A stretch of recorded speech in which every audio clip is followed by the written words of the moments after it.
বাংলাদেশের প্রখ্যাত আলেমদ্দিন আমাদের অত্যন্ত শ্রদ্ধাভাজন ব্যক্তিত্ব আমাদের সিলেটে যেই কয়েকজন রত্ন এখনো পর্যন্ত বাকি আছেন তাদের মধ্যে অন্যতম মুনাজিরে আজম আল্লামা নুরুল ইসলাম আলীপুরি। আল্লাহ তাআলা হুজুরকে নেক হায়াত দান করুন। হুজুরের এক পুত্র আছেন যাকে হুজুর নিজে বেরো করে দিয়েছেন মাদ্রাসা থেকেও, একাধিকবার বাসা থেকেও। তিনি সাম্প্রতিক ফতোয়া দিয়েছেন যে বিএনপি এবং এই জাতীয় প্রচলিত ধারার যত রাজনৈতিক দল আছে তারা তো কাফেরই, তাদেরকে যারা কাফের মনে করবে না ওরাও সবাই কাফের। তাহলে মোটামুটি বাংলাদেশে আর মুসলমান তো থাকার কথা না, তাই না? মানে হিসাবে বাংলাদেশে তো আর মুসলমান থাকার কথা না। প্রচলিত ধারার রাজনৈতিক দল যারা আছে তারা কাফের বললেই মোটামুটি কয়েক কোটি চলে আসে। এরপর তাদেরকে যারা কাফের মনে করবে না তারাও কাফের। তাহলে তো মোটামুটি আর তেমন কেউই বাকি থাকবে না। মানে যারা রাজনীতি করে না ওই জাতীয় আলেমরাও বাকি থাকবে না, কারণ তাদের অধিকাংশ এই ক্যাটাগরির মধ্যে পড়বে। আমি তাকে এটাও জিজ্ঞেস করেছিলাম, ভাই আপনার বাবাও তো বিএনপিকে কাফের মনে করে না, তাহলে আপনার ফতোয়ায় তো তিনিও যান কাফের হয়ে, আর ছেলের ফতোয়ায় বাবাই যদি যায় কাফের হয়ে তাহলে তো জন্ম নিয়েও তখন লোকে প্রশ্ন তোলার হিম্মত করবে। তাহলে সুতরাং এমন ফতোয়া দেওয়ার কি দরকার যেটা নিজের উপরে ফিরে আসবে? হ্যাঁ, আমরা মনে করি এটা ইমানে জজবা থেকেই হয়তো বলতে বলতে বেশি হয়ে গিয়েছে। আল্লাহ তাআলা তারও বোঝার তৌফিক দিবেন। কিন্তু আপনি জামাতকে দমানোর জন্য একটা টুল ব্যবহার করেন, কিন্তু তারে যদি কাদিয়ানের চাইতেও খারাপ বলেন তখন কিন্তু এটা কাফেরের চাইতেও নিকৃষ্ট কাফের ফতোয়া হয়ে যায়। আপনি বিএনপির সাথে হাজারটা বিষয়ে দ্বিমত করেন, তাদের মধ্যে যারা বিভিন্ন রকম আপত্তিকর কথা বলে সেগুলোর কড়া বিশ্লেষণ করেন। আমরা নিজেরাও তো করি। কেউ দাঁড়ায় বলছে আমরা শরীয়তের আইন বিশ্বাস করি না, আমরা স্পষ্ট বলবো কেউ যদি এভাবে বলে যে শরীয়তের আইন বিশ্বাস করি না, অবশ্যই তার ঈমান এই কথা জেনে বুঝে বললে আর থাকার প্রশ্নই আসে না। যদি তওবা করে ভিন্ন কথা, তওবা না করলে এই বিশ্বাসের উপর থাকলে তার ঈমানদার বলে তাকে বিশ্লেষণ করার সুযোগই থাকে না। কিন্তু এটা তো ব্যক্তি বিশেষ। হাতের 5 আঙ্গুল সমান, একজনের দায় 10 জনের তো নেওয়া যায় না। এটা তো কোনো যুক্তির কাতারেই পড়ে না। উপরন্তু তৃণমূলে যারা আছে তারা অধিকাংশ তো এগুলো বোঝেই না। আর গঠনতন্ত্রে কোনো কুফুর থাকলেও পুরো দলের উপরে যদি কাফেরের হুকুম আসে, বাংলাদেশের সংবিধানেই তো কুফুর আছে, তাহলে বাংলাদেশের নাগরিক সবাই তো দলগত কাফের হয়ে যাবে। বাংলাদেশের সংবিধানে কুফুর নাই। সকল ক্ষমতার উৎস জনগণ বলা আছে, এটা কুফুর না? সকল ক্ষমতার উৎস কে? এটা কি আমার ওয়াজ করে বোঝানো লাগবে? যারা মুসলমান সবাই জানে ক্ষমতার উৎস কে।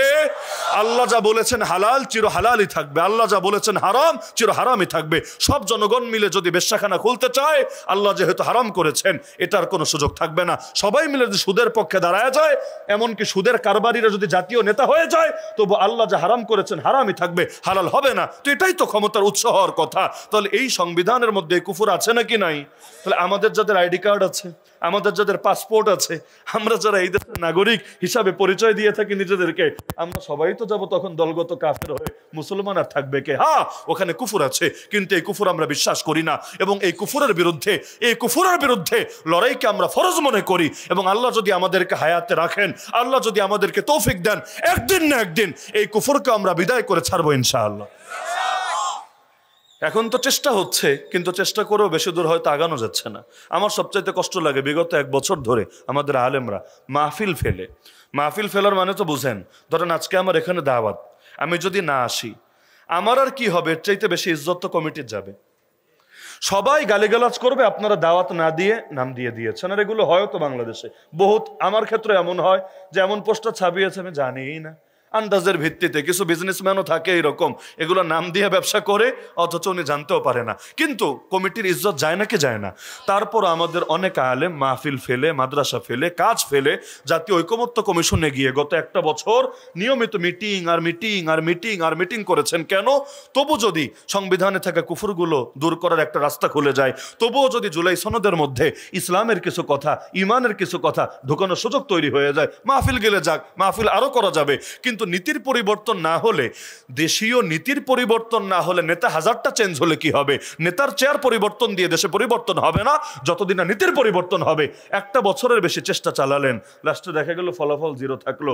না বিসমিল্লাহির রহমানির রহিম স্থান পেল, না সকল ক্ষমতার মালিক আল্লাহ স্থান পেল, না আল্লাহর উপর পূর্ণ আস্থা ও বিশ্বাসের কথা স্থান পেল, এমনকি ইসলাম, আল্লাহ, দিন, কোরআন পুরো জুলাই সনদের কোথাও স্থান পেল না। এখন আবার এইটা নিয়ে নতুন ফাইট দেশের মধ্যে লেগে গেল। তো কি হবে?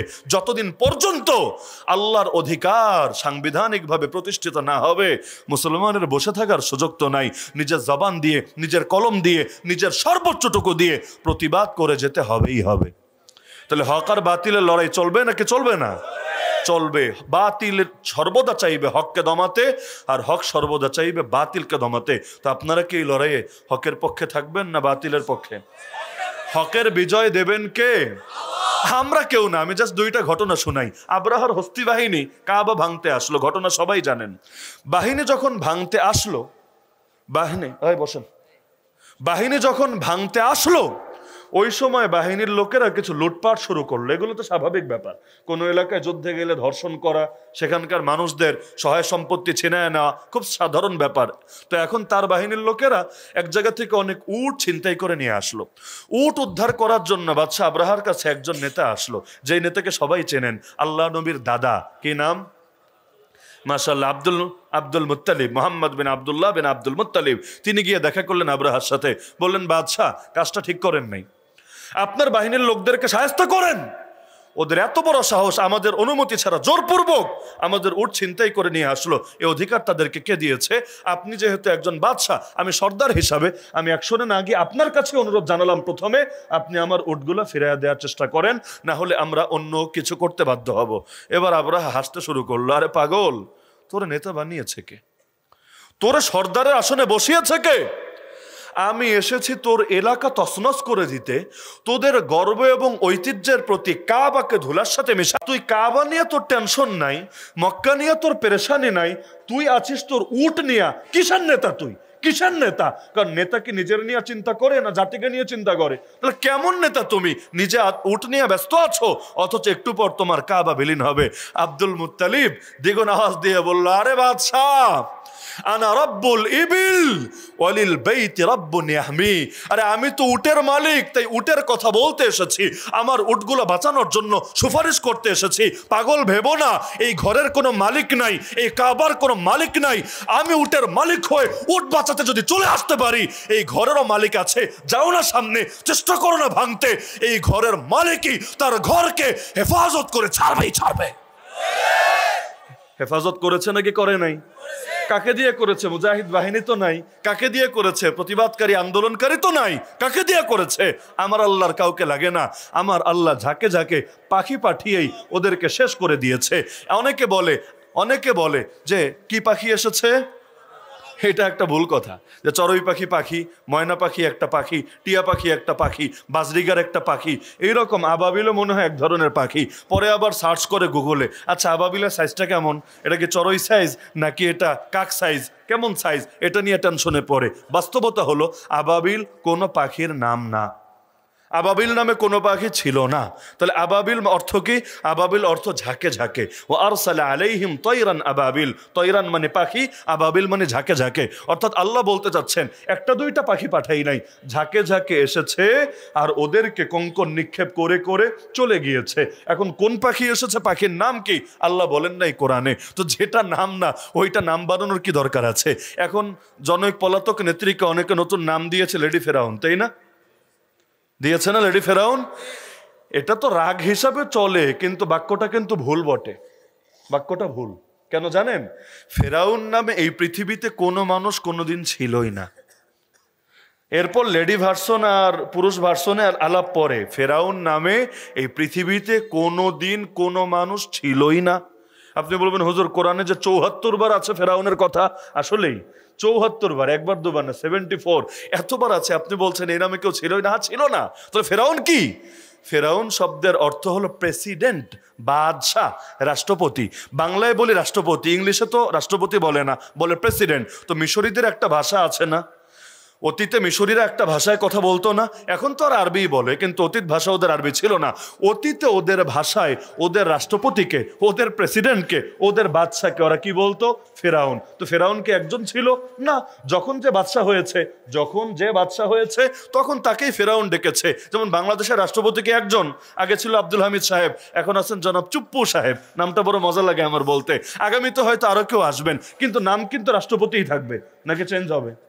নাম তো রাষ্ট্রপতিই থাকবে, চেঞ্জ তো আর হবে না। যেমন পুলিশ আগেও ছিল, পুলিশ আগেও আছে, আর ড্রেসটা হয়তো একটু চেঞ্জ হয়েছে, আগের চাইতে কিছু ফর্মালিটিতে হয়তো পরিবর্তন এসেছে, কিন্তু নাম তো ওইটাই আছে। তো পুলিশ কি কোনো ব্যক্তির নাম? পুলিশ কি কোনো ব্যক্তির নাম? তা ফেরাউন কোনো ব্যক্তির নাম? ব্যক্তির নাম না। বলবেন তাহলে এই শব্দ আল্লাহ বললেন কেন? আর আসল নামই লোকে জানে না। এখানে একজন দেখেন জানে কিনা? ফেরাউনের আসল নাম কি একজনও জানে কিনা? আসল নামই হারায় গিয়েছে এই শব্দের ভিড়ে। এজন্য মাঝে মাঝে আমি বলি যে পাপ করবেন করেন, এমন পাপ করা কইরেন না যে নিজের নামটারই পচায় ছাড়বেন। মীর জাফর নাম কিন্তু খারাপ না। মীর মানে হলো শাহ, বাদশাহ, রাজা, সৈয়দ, নেতা। তাহলে মীর অর্থ ভালো। আর জাফর তো সাহাবীর নাম। আলী রাদিয়াল্লাহু আনহু ভাইয়ের নাম জাফর। জাফর তৈয়ার। নবী বলেন জাফর জান্নাতে ডানা মেলে মেলে উড়ে বেড়াচ্ছে, আমি নিজের চোখে দেখেছি। আল্লাহ থেকে জান্নাতে 2টা ডানা দিয়ে দিয়েছে। তাহলে মীর শব্দ খারাপ না জাফর শব্দ খারাপ? কোনোটাই খারাপ না। কিন্তু বেটা এই নাম নিয়ে এমন আকাম করা করেছে, এমন গাদ্দারি করা করেছে, এই নামটার ইজ্জতি চিরতরে ডুবিয়ে ছেড়েছে। একইভাবে দেখেন, কাক কি খারাপ জিনিস নাকি? আল্লাহ তাআলা কোনো মাখলুকই তো খারাপ বানান নাই। সব মাখলুকেরই প্রয়োজন আছে নাকি নাই? মশার প্রয়োজন নাই, সাপের প্রয়োজন নাই। এগুলো নিয়ে গবেষণা করতে বসলে আপনার মাসের পর মাস পার হবে। এগুলোর ফায়দা কি? এগুলো না থাকলে পৃথিবীর ক্ষতি কি? এটা আপনি গবেষণা করে কুল কিনারাই করতে পারবেন না। এত মহিমা আমার আল্লাহর প্রতিটা সৃষ্টির মাঝে আছে। তো কাক কি খারাপ নাকি? কিন্তু এখন কাউয়া বললে লোকে কাক না বুঝা কারে জানি বোঝে। কাউয়া শব্দের ইজ্জতটাই খেয়ে দিয়েছে, অথচ কাক কি পাপ করেছে? কাক এগুলো বোঝে? কাক এগুলোর কোনো প্যাসপুস ওর মাথায় আছে? তো শব্দের ইজ্জতই নষ্ট হয়ে গিয়েছে। তো মাঝে মাঝে এমন হয়, কোনো জিনিস এমনভাবে ছড়ায়া যায় যেইটা এক মানে বাস্তব না, লোকে ওইটার ওইভাবে ট্রিট করতে থাকে। আমার ধারণা আগামী দিনে শেখ হাসিনা নামটা এমনই হবে। আমি তো গায়েব জানি না, আমার ধারণা আর কি এই নামটা কেউ নিজের বাচ্চার নাম রাখতেও তার বিবেকে বাঁধবে, হায় রে মির্জাফরের নামের মতো যেই নাম, এর চাইতেও পচা যেই নাম, ফেরাউনের মতো যেই নামটা এমন ভাবে চিহ্নিত হয়েছে, এই নামে আমার বাচ্চার নাম রাখলো, স্কুলে মুখ দেখাবে কিভাবে, কলেজে মুখ দেখাবে কিভাবে, ও জামাইয়ের ঘরে গিয়ে মুখ দেখাবে কিভাবে, শ্বশুরবাড়ির লোকরাও তো ওরে পচাবে। আগামীতে ইনশাআল্লাহ এই নামে নাম রাখতেও মানুষের সংকোচ হবে। আর একটা সময় আমাদের নাতিরা পুতিরা যখন দুনিয়াতে থাকবে, আমাদের এই জুলুমের দাস্তানগুলো যখন শুনবে, ওই নামটা উচ্চারণ করে থুতু ফেলবে ইনশাআল্লাহ। তাহলে বলছিলাম যে কাবাকে রক্ষা করলেন কে? কোনো মানুষ লেগেছে? নমরুদকে ধ্বংস করতে আমার আল্লাহর কোনো মানুষ লেগেছে? তো ইসলামকে হেফাজত করবেন কে? আমরা সবাই যদি বসে যাই আমার আল্লাহর ইসলাম থামবে না। আমরা সবাই যদি দমে যাই আল্লাহর ইসলাম থামবে না। লেকিন আমরা যদি ইসলামের জন্য কিছু করতে পারি, এটা আমাদের মুক্তির উপায় ছাড়া ভিন্ন কিছু হবে না। কপাল তো খোলা লাগবে, কিয়ামতের পুঁজি তো লাগবে। কোন মুখ নিয়ে দাঁড়াবো আল্লাহর সামনে? এজন্য দ্বীনের জন্য যার অবদান যত বেশি হবে, কিয়ামতের দিন তার মুক্তির পথ ইনশাআল্লাহ তত সহজ হবে। শেষ করি আপনাদের থেকে জাস্ট একটা প্রত্যয় এবং একটা অঙ্গীকার নিয়ে। আমি মনে করি যেহেতু ইসলাম আমাদের মুখাপেক্ষী না, আল্লাহ আমাদের মুখাপেক্ষী না, কিন্তু আমরা আল্লাহর মুখাপেক্ষী। আমরা ইসলামের জন্য কিছু না করলে ইসলাম থামবে না, ইসলামের ক্ষতি হবে না। কিন্তু আমরা ইসলামের জন্য কিছু না করতে পারলে নিজেরা ক্ষতিগ্রস্ত হব, নিজেরা পিছায় যাব। সুতরাং আসেন না প্রত্যেকে নিয়ত করি, এই ইসলামের জন্য আল্লাহ নবীর গালে যদি চর পড়তে পারে, আমার গাল তো নবীর গালের চাইতে বেশি দামি না। এই ইসলামের জন্য আল্লাহ নবীর দাঁত যদি শহীদ হতে পারে, আমার দাঁত নবীর দাঁতের চাইতে বেশি দামি না। এই ইসলামের জন্য আল্লাহ নবীর গলায় নামাজ পড়া অবস্থায় চাদর পেঁচিয়ে শ্বাসরুদ্ধ করে হত্যা করার চেষ্টা যদি হতে পারে, আমার গলা নবীর গলার চাইতে বেশি দামি না। এই ইসলামের জন্য নবীর আঙ্গুল যদি কাটা যেতে পারে, আমার আঙ্গুল নবীর আঙ্গুলের চাইতে বেশি দামি না। এই ইসলামের জন্য আল্লাহ নবীর পেটে যদি ক্ষুধার জ্বালায় পাথর উঠতে পারে, আমার পেট নবীর পেটের চাইতে বেশি দামি না। এই ইসলামের জন্য নবীর আপন চাচার বুক চিরে কলেজা বের করে যদি সেই জালেমরা চিবিয়ে খেতে পারে, আমার বাপ চাচার দাম নবীর বাপ চাচার চাইতে বেশি দামি না। ইসলামের জন্য আল্লাহ নবী যদি 3 বছরের বেশি জেল খাটতে পারে, অবরুদ্ধ থাকতে পারে, আমার জীবনের সময়গুলো নবীর চাইতে বেশি দামি না। সুতরাং আল্লাহ নবী এত ত্যাগ দিতে পারলে আমরাও পারবো ইনশাআল্লাহ। সুতরাং ইসলামের জন্য জান দেওয়া লাগলে তাও পারবো, মাল দেওয়া লাগলে তাও পারবো, সময় দেওয়া লাগলে তাও পারবো। ইসলামের জন্য যদি আমার ফ্যামিলি ছাড়া লাগে তাও পারবো। ইসলামের জন্য যদি আমার বাপ থেকে চোখে পানি ঝরে, বাপের চোখ থেকে পানি ঝরা লাগে, ঝরবে। আমার হাতে হাত করা পড়া লাগে, পড়বো। আমাকে ফাঁসির কাজটা ঝোলা লাগে, ঝুলবো। ইসলামের জন্য যদি আমাকে জানও দিতে হয় দিব, কিন্তু কোনো কিছুর বিনিময়ে আমরা ইসলামের পথ ছাড়বো না, আদর্শের পথ ছাড়বো না, লড়াইয়ের পথ ছাড়বো না। এর জন্য কল্লা কাটা যেতে পারে, কিন্তু কোনো বাতিলের সামনে মাথা নত হতে পারে না।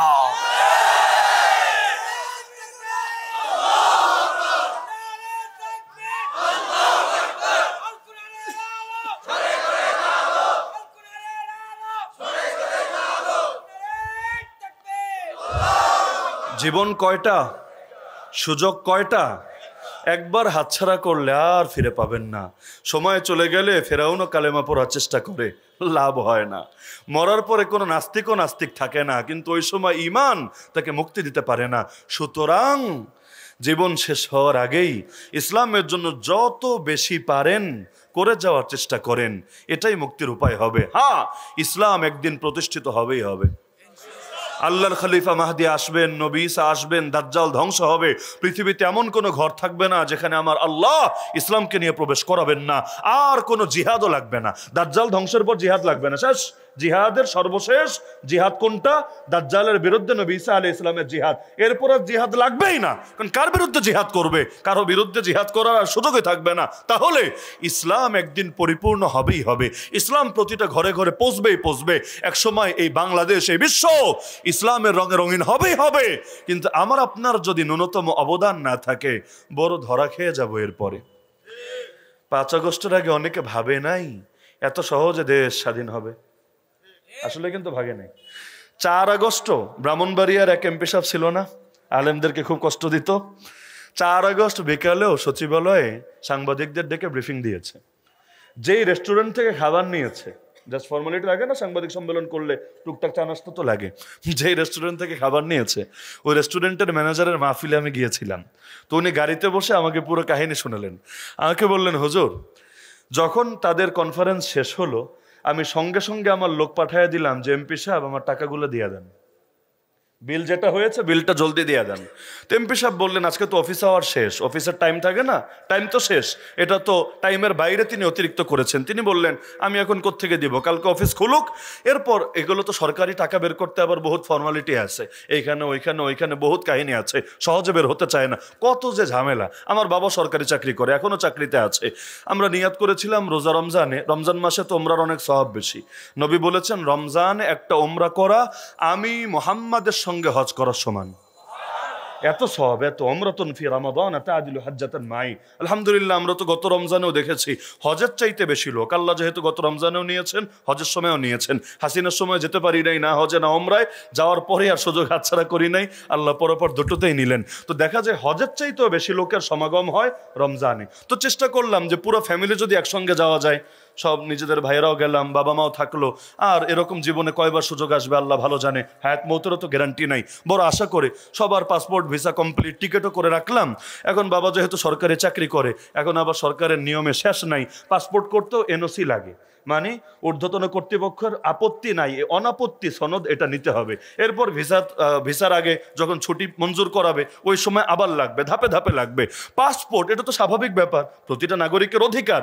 ওই পাসপোর্ট করার জন্য একটা এনওসি অপেক্ষা করতে করতে অপেক্ষা করতে করতে করতে দিন যায়, সপ্তাহ যায়, সপ্তাহ পেরে আরো বেশি সময় যায়, যেতেই থাকে, একটা পাসপোর্টের অনাপত্তি আসে না। এই হলো বাংলাদেশের সরকারি সিস্টেমের অবস্থা, নাউযুবিল্লাহি মিন যালিক। হ্যাঁ, এক জালেম বিদায় হয়েছে, সিস্টেম বিদায় হয় নাই। এখনো আলেমদের নামে মামলা আছে নাকি নাই? আপনারা তো জানেন না, মজায় মজায় আছেন। আলেমদের নামের মামলা আছে না চলে গেছে? হ্যাঁ, ইউনুস সাহেবের তো আলেমদের প্রতি মহব্বতে কমতি নাই। একটু গদি নিয়ে ভয় হলেই হুজুরদের ডাইকা নিয়ে ছবি তোলে, এক পাশে হুজুরও আর এক পাশে নাস্তিকও, বাম রাম সবাইরে নিয়ে ছবি তুললে দেখায় জাতীয় ঐক্য ঠিক আছে, সব ঠিক আছে। লেকিন হুজুরদের মামলাগুলো সবই ঝুলে আছে। হেফাজতের কোন মামলা প্রত্যাহার হয়েছে আমাকে বলেন, নাম বলেন। কোন মামলাটা প্রত্যাহার হয়েছে? গাজীপুরের গুলোই বলেন, ঢাকা বাদ দেন, আপনাদের গাজীপুরেরটাই বলেন, কোন মামলা প্রত্যাহার হয়েছে? হয় নাই। কেন? গলার কাটা ঝুলিয়ে রাখতে সবাই পছন্দ করে। হুজুররা অধীনে অধীনে থাকেন, বেশি বাইরেন না, না হলে মামলাটা কিন্তু আবার তাজা করে দিব। জাস্ট আর কিছু লাগবে না, ও জামিনটা বাতিল করে দিব। সবাই জামিনে আছে, খালাস না। হুজুররা আছে জামিনে, তো আর কি লাগবে? একটা সাইন দিলেই তো জামিন বাতিল। এরপর আপনাদেরকে নিয়ে আবার জেলে ভরবো। এজন্য মামলাগুলো ছড়ায় না, কতবার চেষ্টা করে, এখনো পর্যন্ত এগুলো হয় না। আল্লাহ তাআলা এই জালেম একটার পর একটা আসে, কেউ করে দিল্লির দালালি, কেউ করে আমেরিকার দালালি। আল্লাহ আমাদেরকে সব দালাল থেকে মুক্ত হয়ে আল্লাহর খাঁটি গোলামের অধীনে যাওয়ার তৌফিক দান করুন। আনুগত্য করতে সমস্যা নেই, আনুগত্য তো ফরজ, কোরআনে আছে। আল্লাহর আনুগত্য করো, রাসূলের আনুগত্য করো এবং শাসকের আনুগত্য করো। আতিউল্লাহ ওয়া আতিউর রাসূল উলিল আমরি মিনকুম। শাসকের আনুগত্য করাও তো নেক আমল, শাসকের বিরুদ্ধে বিদ্রোহ করাও তো হারাম, কবিরা গুনাহ। কিন্তু কোন শাসক? কোন শাসক? যেই শাসক ইসলাম নিয়ে ছিনিমিনি খেলবে ওই শাসক তো না। যেই শাসক আলেম ওলামার বিরুদ্ধে অবস্থান নেবে ওই শাসক তো না। আমি ব্যক্তিগতভাবে স্বপ্ন দেখি, আপনারা একমত হতেও পারেন, দ্বিমত করতেও পারেন। আমি ব্যক্তিগতভাবে এমন এক বাংলাদেশের স্বপ্ন দেখি যেই বাংলাদেশের রাষ্ট্রপ্রধান হবেন যিনি, বাইতুল মোকাররম এবং জাতীয় ঈদগাহের খতিব হবেন তিনি। তার পেছনে নামাজ পড়ার জন্য আমার যদি 100 মাইল দূর থেকে সফর করতে হয় আমি সফর করব। তার পেছনে নামাজ পড়তে পারলেও এটাকে আমার জন্য একটা সৌভাগ্য, আমার জন্য একটা স্বপ্ন পূরণ হওয়া আমি মনে করব। আমি স্বপ্ন দেখি, আজকে না হোক একদিন না একদিন হবে ইনশাআল্লাহ। কি দরকার আছে নাকি নাই? ওই মাঝে মাঝে যখন অন্য দেশে দেখি, ওই তুরস্কের এরদোগানের মুখে দাঁড়িয়ে না থাক, কিন্তু দেখবেন হাফেজ সাহেব এমন সুন্দর কোরআন তেলাওয়াত করে, ওই শুনি আর চিন্তা করি, আল্লাহ এইরকম পরিবেশ যদি বাংলাদেশে হতো, এইরকম পরিবেশ যদি বাংলাদেশে হতো, গর্বে তো আসলে বুকটা ফুলে যেত। কিন্তু কবে হবে আল্লাহ ছাড়া কেউ ভালো জানে না। হ্যাঁ, জনগণ চায়, কেন যেন হয় না। আল্লাহ আমাদেরকে হেফাজত করুক। তা সুতরাং মাথায় রাখবেন, ইসলামের জন্য আমাদের কিছু করা লাগবে, না হলে আমরা চরম হারা হেরে যাব। এমন হারা হারবো, কিয়ামতের দিন হয়তো আমাদের মুক্তির কোনো উপায় থাকবে না। তো এজন্য ইসলামের কাজ করতে রাজি আছেন না? ওই যে বলছিলাম, আমার লাস্ট পয়েন্ট এটা ছিল যে 4 আগস্ট সেখানে মিটিং হলো, তিনি বললেন খবর পাঠালাম, তো এমপি সাহেব বলল কালকে অফিস আওয়ার চালু হোক, এরপর আমি এগুলো সব সিস্টেম করে আপনার টাকা পৌঁছায় দিব। তো ম্যানেজার সাহেব আমাকে শোনালেন যে হুজুর আমার কেন যেন খটকা লাগছিল, আন্দোলন দেখে আমার মনে হচ্ছিল যে কোনো সময় যে কোনো কিছু ঘটে যেতে পারে, নিশ্চিত না। তো ঘটে যদি যায় আমার বিলের কি হবে? আমাকে তো হিসাব তো দিতে হবে। তো হিসাব দিতে গেলে যেটা বকেয়া থাকবে, আমি তো ঊর্ধ্বতন কর্তৃপক্ষকে বোঝাতে গেলে আমার জুতার চামড়া কয়েকটা ক্ষয় হবে, না হলে নিজের পকেট থেকে ড্যামারেজ দিয়ে এরপর বোঝাই দিতে হবে। আমি এমপি সাহেবরে বললাম যে আপনি যেভাবে পারেন সেভাবে দেন, কালকে বাকিটা আপনি বুঝা নিয়েন। অফিস খুললে আপনার পকেট থেকে দেন, সমস্যা নাই। অফিস খুললে সেখান থেকে মিটমাট করে নিয়েন। আমাকে বলে হুজুর আল্লাহর যে কি শুকরিয়া আদায় করেছি, আল্লাহ আমার কি যে দিলে ওই সময় ঢেলে দিয়েছেন। আমি জোর জবরদস্তি করে 3-4 বার লোক পাঠিয়ে টাকাটা আদায় করেছি, এজন্য টাকাটা পেয়েছি। পরের দিন তার খবরই নেই, সব পলাতক, কে যে কই গেল, দেশই উল্টে পুল্টে স্বাধীন হয়ে গেল। এমনকি সেও ভাবে নাই যে তার নেতাই তার এভাবে ফালাইয়া চলে যাবে। নেতা থাকলে তাও তো কর্মের মনোবল বাড়ে। তো এ কারণে যে কোনো সময় যে কোনো কিছু হতে পারে। তা আমার আল্লাহ চাইলে একদিন এই গোটা পৃথিবীর প্রতিটা ছাদে ছাদে কালেমার পতাকা উঠতে পারে নাকি পারে না? এখন যদি ইসলামের জন্য কিছু না করেন, ওই সময় কোন মুখ দেখাবেন? বিগত আন্দোলনের সময় যারা বিরোধিতা করেছে মুখ দেখানো যাচ্ছে? এই যে দেখলাম নির্বাচন কমিশন বৈঠক ডেকেছে, ইসলামী ঐক্যজোটের সাথে বৈঠক করবে। ঐক্যজোটের 2 গ্রুপ হাজির।